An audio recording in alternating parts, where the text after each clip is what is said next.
First in this highlights double will be going to the UEFA Champions League for the third group game in Group E for Manchester United against Krasnodar.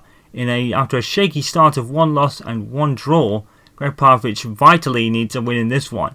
Following that, it's the return to the Premier League, and Southampton will be taking on Manchester United St Mary's in Luke Shaw's first game against his former club since he was sold there in the summer. Highlights of both those games coming up next. It is that time in the Champions League now that every point will count. We are in the second half of the group stages, and one of the most intriguing groups of all is certainly in Group A, with every team on 4 points at the moment, and Manchester United not really hitting on all cylinders as much as you'd expect in the Champions League. I know this has been, we all know that it has been Gregg's toughest competition to date in his tenure at Manchester United, but here he's just trying to get maybe a little bit more tougher. But obviously the last match they had was against Krasnodar, and they absolutely thumped them. So he'll be looking for just the same today, and the team reflects it with all the names you'd expect to see on a Manchester United team sheet here at Old Trafford tonight. Plenty of home advantage games in this stage. I believe it is all home matches from this point out for United, so that'll certainly be a plus. Front three of Rashford, Greenwood, Martial, no surprises. The midfield is the same as well, with Fernandes with Neves and Pogba. Telos, Koulibaly, Lindelof and Dalot in defence, with David De Gea in goal, as you would expect. I think it's going to be the same Krasnodar team that got thumped by Manchester United, and I think that certainly is the case at the moment, including Vieira, that got a yellow card, I believe it was last time out. So Gregg Popovich wants to win this match. It would certainly go a long way if Manchester United were to do so. It is what they have to do now with the group so evenly poised. And here we go. Lenella. Suzimankov. Berg. Good pass. Koulibaly. Oh, he spins Koulibaly, almost spins him out completely. Oh, and Dalot, that's a poor touch. And Berg is in off the bar. And it's just not going right for Manchester United. What a strike by Berg, but it was all made from Alex Telles. And a poor pass, to be fair, or it might have been Dalot actually. Well, it's just Manchester United's season, isn't it? They just cannot keep a clean sheet. And it's mostly because of their own undoing recently anyway. It has been really their own undoing as to why that is. But there's still plenty of time to rectify the situation. Well, Koulibaly does well to stop the spinning player, and then Dalot, I don't know what that is about. Diego Dalot with probably his first bad patch of play for the season. He's been definitely the most revolutionised under Coach Pop so far. He had an excellent pre-season.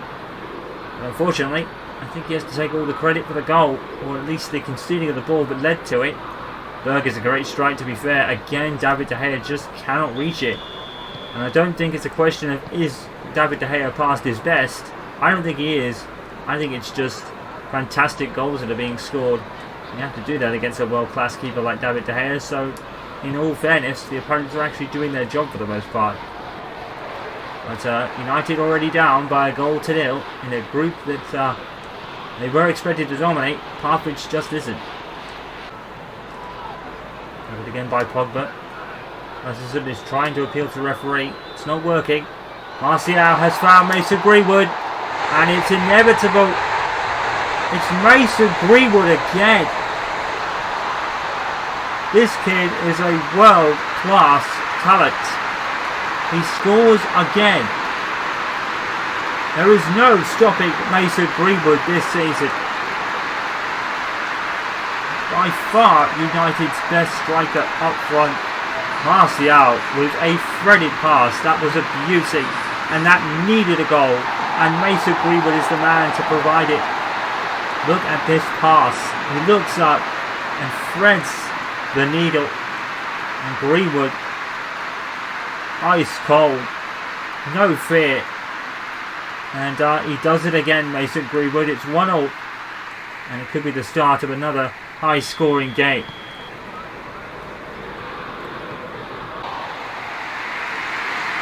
Alex Telles does have that threat going forward. It really is looking at left back, and Telles has got that position covered. He's out to Brandon Williams. Oh, what a ball. Greenwood! Just couldn't get his foot out. But what a ball from Martial that was.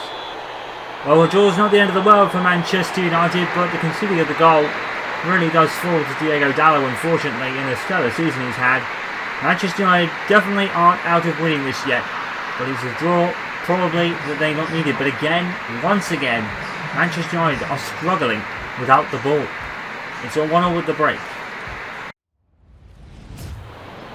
Double substitution as Aaron Henwood comes on for Bruno Fernandes, and Malik is coming on for Anthony Martial, which is interesting.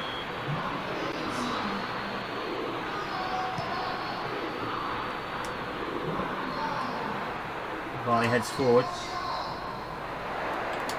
Just Malik. He's going to play it through to Mason Greenwood. Oh, it's another brilliant save by the goalkeeper. The man who can't stop scoring is being stopped. Hello to Aaron Henwood for his first action of the night. Rashford to Malik, and finally it's in. And all of a sudden, Acrodocius Malik is coming good. It's another goal for him in the Champions League tonight. Manchester United really haven't had a great passage of play in the second half. After a bit of a slow start, they have grown into this game. And I think a goal is their just desserts. Acrodocius Malik is just too strong here for Frozen. And the turn is brilliant, and the placement is even better. And boy, is he coming good all of a sudden. He's probably been under pressure from Coach Popovich to reform. And now, he's got that one goal, and the floodgates are starting to open. Manchester United back. Well, actually they've come from behind. To now lead by 2-1. United now are in this game. Hasn't gone out a bit yet though. Pogba lets it roll, and that's it. Greenwood and Malik have overturned the goal by Berg and win by 2-1 for Manchester United tonight. In a win they needed, and that man just cannot stop scoring. And Malik, it seems, has started to. Let's begin our rundown of all the scores for match day 4 in the Champions League then.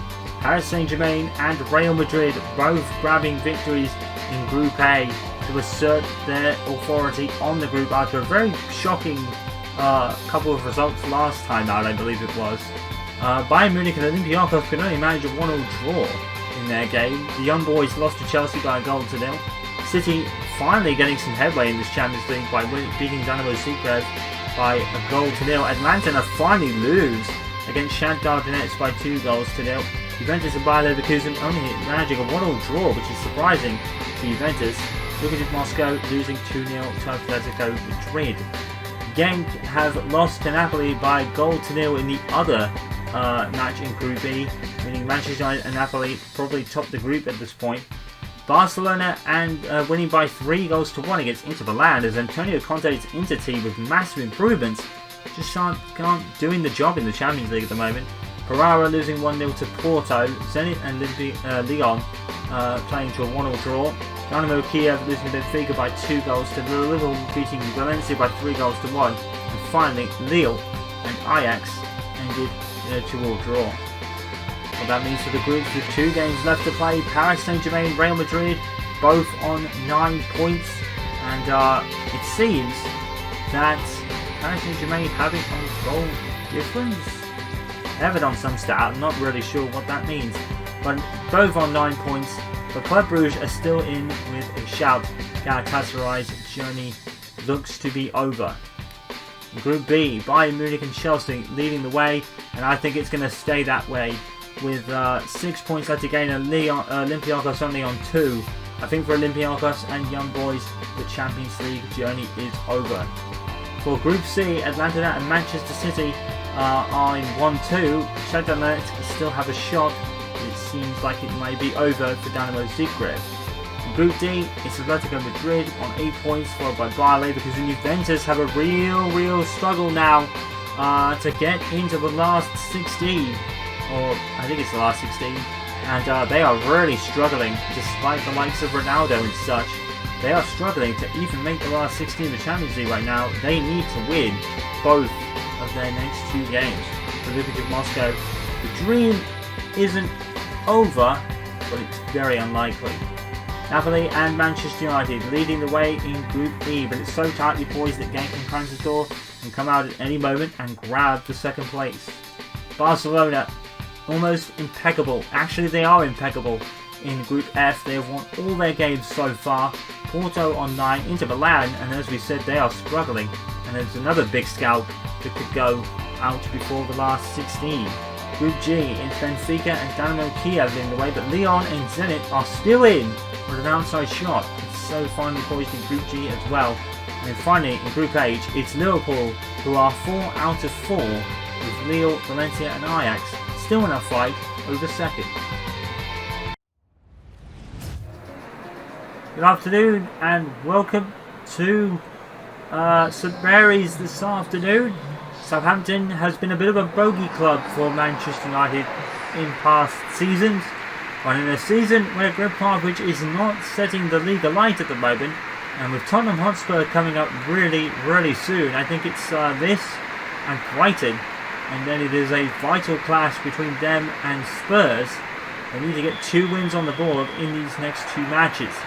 The interesting fact about today is the return of facing his old club for his previous club beforehand, Luke Shaw. There he is, sold to Southampton for match fitness reasons, as a man that just could never regain his former form under Coach Park, and was inevitably sold back to hence he came, as it were. Thanks, Tellez. Ogden. Ward-Prowse. He's got a foot out. And Shane Long is away. And he shoots and scores. And again, Manchester United just cannot keep the ball. And they suffer for it again. Just like at Krasnodar, the ball is given away rather cheaply. And Southampton and Shane Long was away. Nothing David De Gea could do. Well, it's a great, to be fair, it is a great interception by James Ward-Prowse. But where is the defending from United here? Koulibaly and Lindelof way out of position. And the defence is letting him down for David De Gea this season. It is a great pass. To be fair, it does thread the Manchester United defence absolutely apart. David De Gea, nothing he could do. Defenders are letting him down this season. And, well, Manchester United just cannot keep a clean sheet under Coach Park. It is proving impossible to do.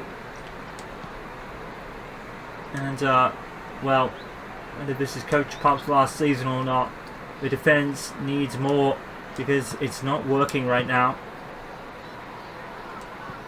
And James to Akradis Malik. And that proves it because Malik has just scored 1-0.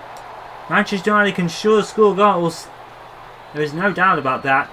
But they cannot keep clean sheets. They cannot keep the opponents out of the scoring area. And they bring it on themselves. But Akradis Malik is just amongst the goals now. All of a sudden, he's come out of nowhere. Daniel James will get the assist today.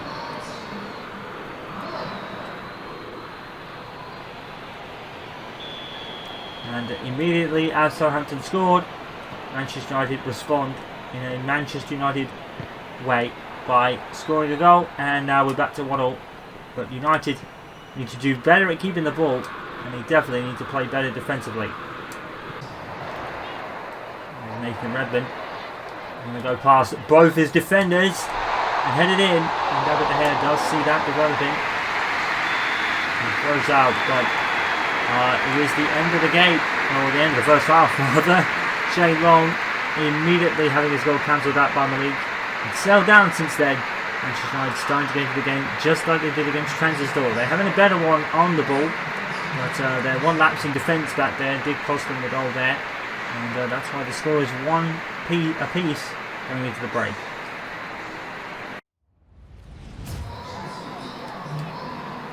Alex Tellez has a great piece of defending there. Here's Malik and here's Daniel James. Is he going to play it through to Jesse Lingard? Yes, he is! So it's off the post. Oh, when Manchester United play and when they have the ball, like we've said so many times, is magnificent. How did that not go in? Jesse Lingard will feel really aggrieved. I don't think he's scored in such a long time, Jesse Lingard. He's gone almost over a season without scoring. He might have scored earlier in the season though. Koulibaly concedes the foul. And here's a chance here. Southampton do have a couple of really good free kick takers. Koulibaly's going to get a lecture from the referee.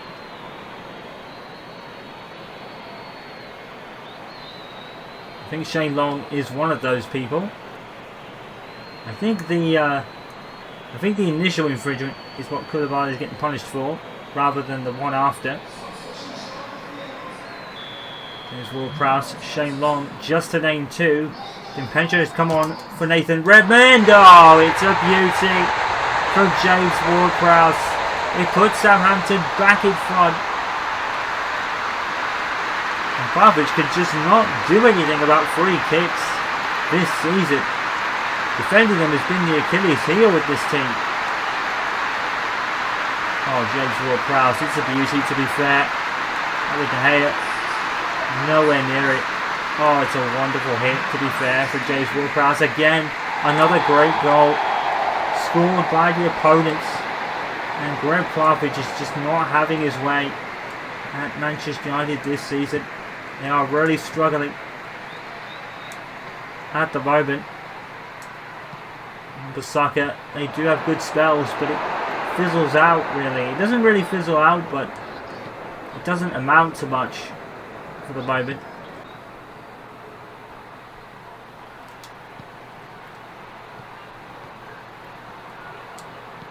James to Wan-Bissaka. And Wan-Bissaka doesn't want to cross. I can blame him.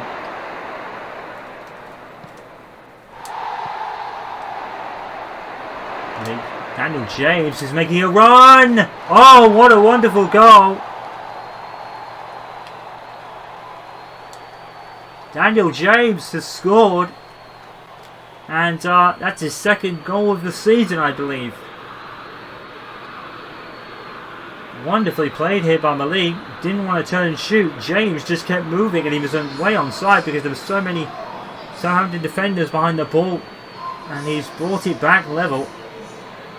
And there's no quit in this Manchester United side. That's a good shot by Daniel James. And he's equalised. United aren't out of this yet. 2-2.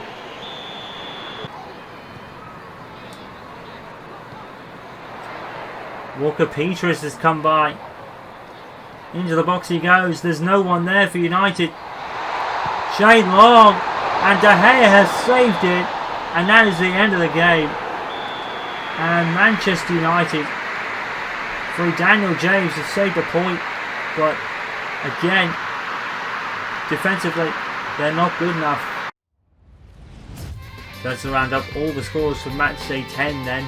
Manchester United and Southampton with a 2-2 draw. Of the coverage we saw today, there's also a draw at Manchester City as they drew 1-1 with Aston Villa. Liverpool winning by 3-1 against Sheffield United. Leicester City winning by 1-0 against Bournemouth. But Frank Lampard's Chelsea team have thumped Arsenal by 4-0, thus ending the unbeaten run for Mikel Arteta. Meanwhile, Watford have beaten Norwich by 2-0. Brighton have Albion drew against Everton, but Tottenham Hotspur have taken advantage of the dropped points by Arsenal by continuing their unbeaten run, and they are now the only unbeaten team in the Premier League so far. Jose Mourinho is having a ball at Spurs and he wins again. Wolves losing 4-1 to West Ham United. Crystal Palace and Burnley playing each other to a 2-2 draw. So what that means for the table is that Jose Mourinho is 28 out of a possible 30 points after 10 games played. Arsenal still in with a shout despite the loss. Everton couldn't capitalise on the mistake or the loss to Arsenal today. Chelsea haven't moved up a position either despite their 4-0 win against Mikel Arteta's side. Liverpool and Manchester United draw on 18, but Liverpool have it on goal difference up to 5th. West Ham, Manchester City, Leicester City and Newcastle complete the top 10. Down at the bottom is Burnley, Sheffield United and Norwich City. Norwich City having a very baptism of fire, as are Sheffield United, as they have no wins on the board and only 3 points and 2 points respectively scored so far.